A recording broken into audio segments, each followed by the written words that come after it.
Hi, everyone. Thank you for inviting me to speak today. I wish we were together in person, but the remote nature allows me to join from Colorado, which I'm grateful for. I'm excited to have the opportunity to tell you about my master's research, exploring drivers of zooplankton phenology in lakes at different elevations in Maine, and implications of climate warming.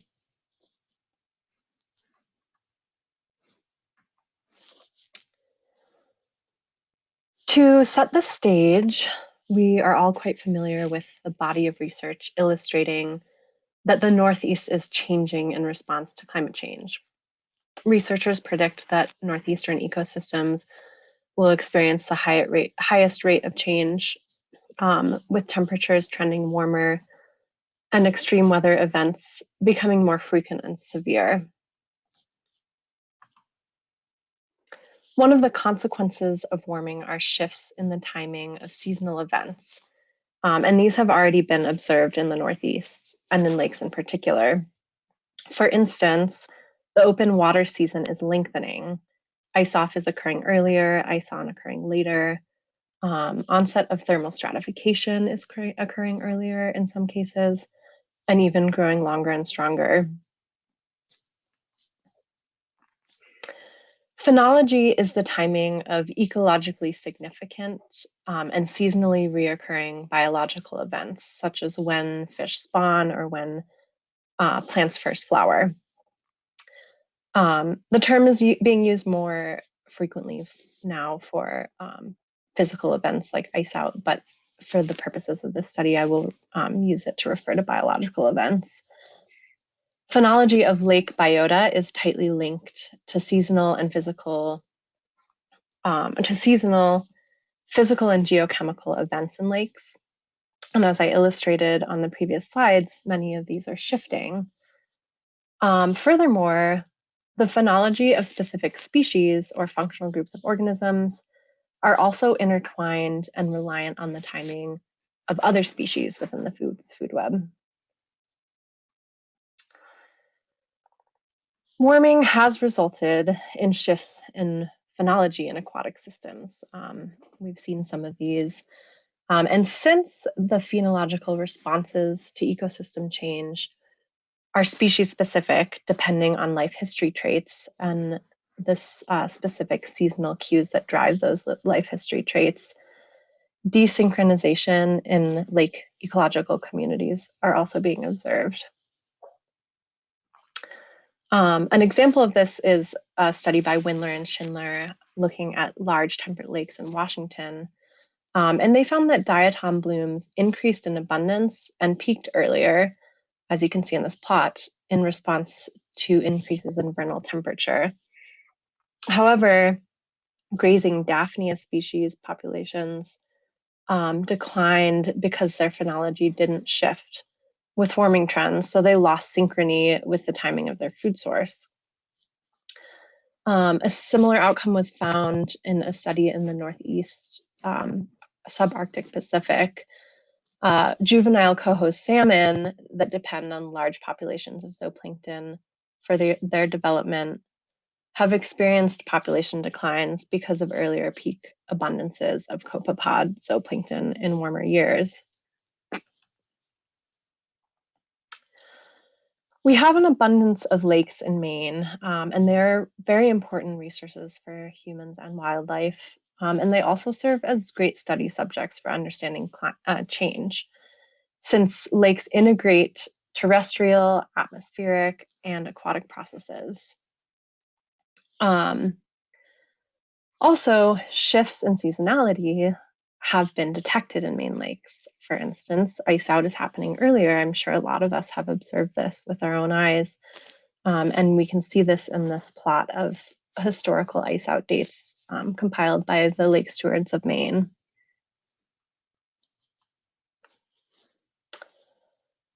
A network of EPA programs have surveyed lakes in the Northeast since the 1980s, and the goal was to monitor geochemical responses to regulations that limited industrial emissions. A subset of lakes in Maine have continued to be monitored by the EPA's long-term monitoring and high elevation lake monitoring programs. The long-term monitoring program has been managed by the University of Maine Orono, Sarah Nelson, as well as Bill McDowell at the University of New Hampshire. And the high elevation lake monitoring project is still run by University of Maine-Farmington faculty Julia Daly and Rachel Hobble. These projects, though, have rarely explored the status of biological communities, but they do provide established access to sites, as well as a long-term record of chemical and physical data.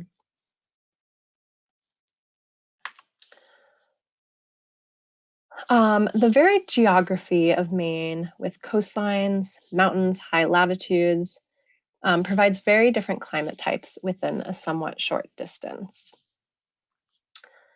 We can see how this climate variation manifests in lakes. Like this plot I showed earlier, you can see that the northern lakes at the top of the plot lose ice significantly later in the season than the southern and interior coastal climate division lakes. So this provides a great opportunity to understand climate variability's effect on lakes and potentially use the space for time substitution.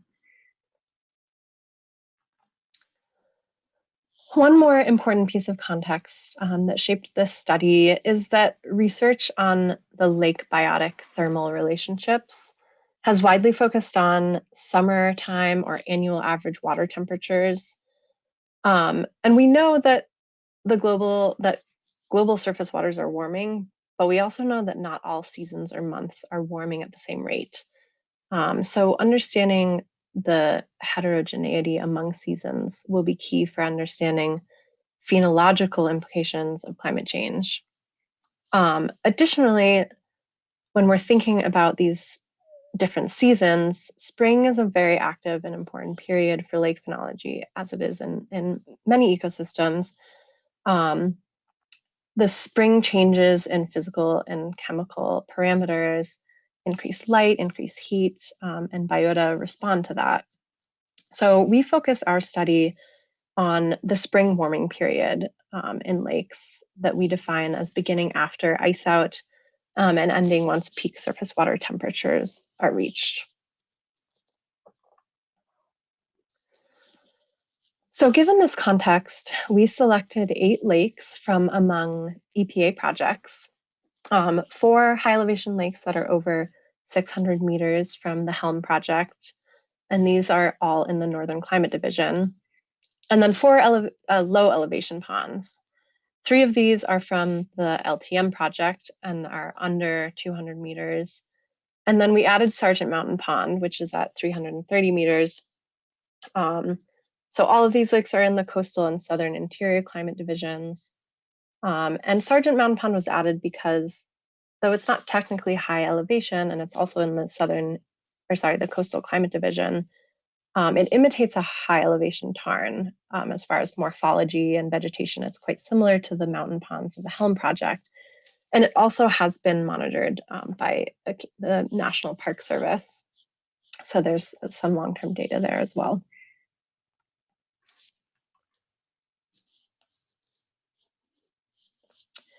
So we use this geographical variation and the space for time substitution to understand if spring surface water warming patterns are different in high lakes versus low lakes. And then generally, does zooplankton phenology correlate with spring water warming in lakes? Are drivers of spring phenology different among different zooplankton taxonomic groups? And lastly, does the influence of spring surface water warming depend on elevation?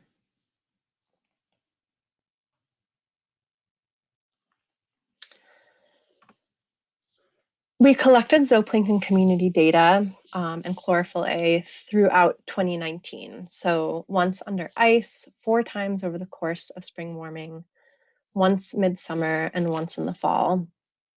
In situ temperature loggers collected continuous temperature data throughout all seasons in the surface of all lakes.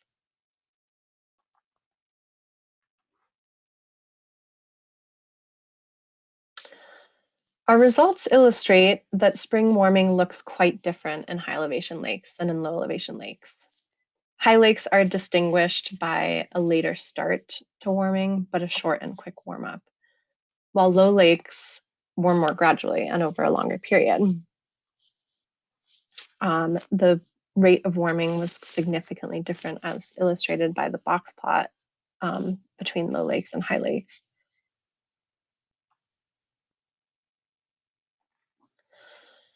Linear mixed effects models were used to understand how spring warming patterns influence zooplankton. So if you're not familiar with this approach, this allows for both fixed and random effects. So it accommodates non-independence in the data. In this case, sites were sampled multiple times, so assigning site as a random effect allows us to accommodate the nested study design that we have. Response variables included total zooplankton abundance, and models were also run on abundances of individual taxonomic groups, rotifers, calanoid copepods, cyclopoid copepods, and cladocerans. Fish presence or absence was one of the predictor variables and was determined from the state of Maine stocking reports and lake survey maps. Sargent Mountain Pond and Cranberry were determined to be fishless, while all other lakes contained various species of fish, including brook trout. The temperature variable we used in our predictor set is a degree day variable that we define as limnological degree day, which is the average daily temperature minus the threshold value of 4 degrees Celsius. This value represents the beginning of the ice-free period in lakes. We also included chlorophyll-a and Julian day as predictor variables. And models were run iteratively, starting with all predictor variables, and model selection was used to determine the best fit. Results of linear mixed models are quite interesting, and we visualize these in a series of regression plots. Total zooplankton abundance in all lakes was strongly driven by LDD, and LDD was the only significant driver in these models. However, when low lakes and high lakes were modeled separately, we see that LDD is not significant in low lakes, but is strongly significant in high lakes, indicating that spring warming is a really important driver of zooplankton phenology in high elevation sites, potentially less so in low elevation sites.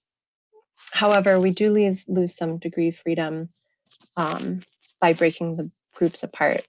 So we're not relying too heavily on these analyses, but the results are still interesting. Further modeling indicated that rotifer and calanoid copepod abundances correlated strongly with limnological degree day. The significance of LDD was particularly high for rotifers, with LDD as the only variable in that best fit model. For calanoids, LDD was significant and fish presence was included in the best fit model, though it wasn't significant. In contrast, cladoceran and cyclopoid copepod species were not driven by LDD. Julian day came out as the only driving variable for cladoceran, though it was non-significant. For cyclopoids, fish presence and chlorophyll-a were highlighted as drivers in the model selection, but only chlorophyll-a was significant.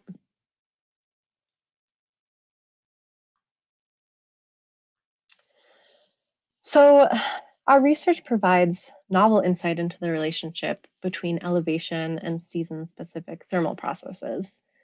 High ponds, as we showed, are distinguished by a short and rapid period of warming, while low elevation ponds warm more gradually. If warming continues down the current trajectory, could spring in high elevation ponds eventually look more similar to that in low elevation ponds? This type of pattern of phenological convergence among elevations has been observed in terrestrial studies, and the need exists to explore this in aquatic systems, especially given this finding from our research. Our findings indicate that spring phenology of zooplankton is linked to surface water warmup, especially in high elevation sites. So the dependency of biota on this seasonal warming pattern will likely play a role in lake food web responses to climate change. This research also indicates that different zooplankton taxa will react differently to climate change, given that their dependency on temperature as a phenological driver varies quite a bit. So for instance, thinking about that rotifers and calanoid copepods are strongly driven by spring temperature, could warming mean an earlier peak abundance or a general increase in these two groups? And how might this influence the availability of plankton for feeding for other groups, or the planktivore fish higher up the trophic ladder? So the variable dependency in zooplankton groups to spring surface water temperatures could definitely foreshadow a future where lake food webs might reorganize as asynchronies develop.